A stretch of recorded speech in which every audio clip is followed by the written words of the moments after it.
ಹರೇ ಶ್ರೀನಿವಾಸ. ಸ್ನೇಹಿತರೆ, ಮಾಘ ಪುರಾಣದ 16ನೇ ಅಧ್ಯಾಯವನ್ನು ಇವತ್ತು ನೋಡೋಣಂತೆ. ವಿಷ್ಣುವು ಬ್ರಹ್ಮ ಮಹೇಶ್ವರರ ಕಲಹವನ್ನು ಬಗೆಹರಿಸಿದ್ದು. ಈಗ ಮಹಾವಿಷ್ಣುವು ಶಿವನ ಬಗ್ಗೆ ಹೇಳ್ತಾ ಇದ್ದಾನೆ. ಶಿವ, ಶಂಕರ, ತ್ರಿನೇತ್ರ, 3 ಕಣ್ಣುಗಳುಳ್ಳ ನೀನು ಪೂಜನೀಯನಾಗಿರುವೆ. ಲಯಕರ್ತನಾದ ನೀನು ಪರಬ್ರಹ್ಮ ಸ್ವರೂಪಿ. ಮಂಗಳಕರನಾದ ನೀನು ನಿನ್ನ ಭಕ್ತರಿಗೆ ಅನುಗ್ರಹಿಸಿ ಆದರಣೀಯನಾಗಿರುವೆ. ಏಕಾದಶ ರುದ್ರರಲ್ಲಿ ನೀನು ಶಂಕರನಾಗಿರುವೆ. ವ್ಯಾಸನು, ಕಪಿಲನು, ವಾಮನನು ನೀನೇ.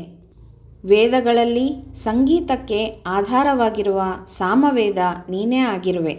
ನಿನ್ನನ್ನು ಮೆಚ್ಚಿಸಲು ಹಿಂದೆ ರಾವಣೇಶ್ವರನು ತನ್ನ ಕರುಳನ್ನೇ ಬಗೆದು ವೀಣೆ ಮಾಡಿಕೊಂಡು ಮೀಟಿದನು. ನೀನು ಅವನ ಭಕ್ತಿಗೆ ಮೆಚ್ಚಿ ನಿನ್ನ ಆತ್ಮಲಿಂಗವನ್ನೇ ಕೊಟ್ಟೆ. ನೀವು ನಿಮ್ಮ ನಿಮ್ಮ ಸಾಮರ್ಥ್ಯಗಳ ವಿಷಯದಲ್ಲಿ ಶ್ರೇಷ್ಠರು, ಪೂಜ್ಯರು ಆಗಿರುವಿರಿ. ಆದರೆ ರಜೋಗುಣಕ್ಕೆ ಅಧೀನರಾಗಿ ನಾನು ಹೆಚ್ಚು ತಾನು ಹೆಚ್ಚು ಎಂದು ಕಲಹವಾಡುತ್ತಿರುವಿರಿ ಎಂದು ಹೇಳಿ ಬಳಿಕ ಅಂತರ್ಧಾನನಾದನು.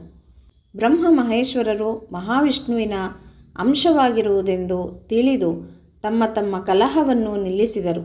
ಇಬ್ಬರೂ ವಿಷ್ಣುವನ್ನು ಪೂಜಿಸತೊಡಗಿದರು. ಜಹ್ನು, ಶ್ರೀಹರಿಯ ಮಹಿಮೆಯನ್ನು ಕೇಳಿದೆಯಾ? ಮಾಘ ಮಾಸಕ್ಕೆ ಅಧಿಪತಿಯಾದಂಥ ವಿಷ್ಣುವು ಪರಮಪೂಜ್ಯನು.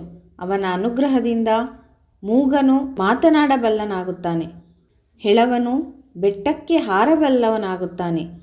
ಅಹಂಕಾರಿಗಳಾದವರು ಹರಿಯ ಮಹಿಮೆಯನ್ನು ತಿಳಿಯಲಾರರು. ಅಜಾಮಿಳನೆಂಬುವನು ಒಬ್ಬ ದುಷ್ಟನೂ ಲೋಭಿಯೂ ಆಗಿದ್ದನು. ಅವನು ತನ್ನ ಅಂತ್ಯಕಾಲದಲ್ಲಿ ತನ್ನ ನಾರಾಯಣನೆಂಬ ಮಗನ ಹೆಸರನ್ನು ಹಿಡಿದು ಕೂಗಿ ಕರೆದು ಮೋಕ್ಷವನ್ನು ಹೊಂದಿದನು. ಪರಮಾತ್ಮನ ಹೆಸರುಗಳನ್ನು ಉಚ್ಚರಿಸಿದರೆ ಸಾಕು, ಪುನೀತರಾಗಿ ಬಿಡುತ್ತಾರೆ. ದ್ವಾಪರ ಯುಗದಲ್ಲಿ ಪಾಂಡವರ ಪತ್ನಿಯಾದಂತಹ ದ್ರೌಪದಿ ತನ್ನ ಮಾನ ಹೋಗುತ್ತಿರುವ ಕಾಲದಲ್ಲಿ ಕೃಷ್ಣ ಕೃಷ್ಣ ಎಂದು ಕರೆದು ಮಾನ ಕಾಪಾಡಿಕೊಂಡಳು. ಕೃಷ್ಣ ಪರಮಾತ್ಮನು ಕೂಡಲೇ ಒಲಿದನು. ಆದುದರಿಂದ ಮಾನವರಿಗೆ ಶ್ರೀಹರಿಯ ನಾಮ ಸಂಕೀರ್ತನೆ ಮೋಕ್ಷ ಸಾಧನೆಗೆ ಒಂದು ಸುಲಭೋಪಾಯವಾಗಿದೆ. ಮಾಘ ಮಾಸದಲ್ಲಿ ಸ್ನಾನ ಮಾಡಿ ಮಾಘಾಧಿಪತಿಯಾದಂತಹ ಶ್ರೀಹರಿಯನ್ನು ಧ್ಯಾನಿಸಲು ಮನುಷ್ಯರಾದವರು ಮಾಘವ್ರತ ಕೈಗೊಳ್ಳಬೇಕು. ಶ್ರೀಹರಿಯ ಭಕ್ತಿಯೇ ಮುಕ್ತಿಗೆ ಮಾರ್ಗವಾಗಿರುತ್ತದೆ. ದಶಾವತಾರಿಯಾದಂತಹ ಶ್ರೀಹರಿಯು ಕಲಿಯುಗದಲ್ಲಿ ಭಕ್ತರಿಗೆ ಒಲಿಯುತ್ತಾನೆ. ಹರಿಕಥೆಯನ್ನು ಕೇಳುವುದು ಪರಮಪುಣ್ಯ. ಪರಮಾತ್ಮನಲ್ಲಿ ಒಂದಾಗಲು ಸಾಧ್ಯವಾಗುತ್ತದೆ. ಮಾಘ ಮಾಸದಲ್ಲಿ ಮಾಘಸ್ನಾನ ಮಾಡಿ ಮಾಘಪುರಾಣವನ್ನು ಶ್ರವಣ ಮಾಡಿದವನು ಶ್ರೀಹರಿ ಸಾಯುಜ್ಯವನ್ನು ಹೊಂದುವನು.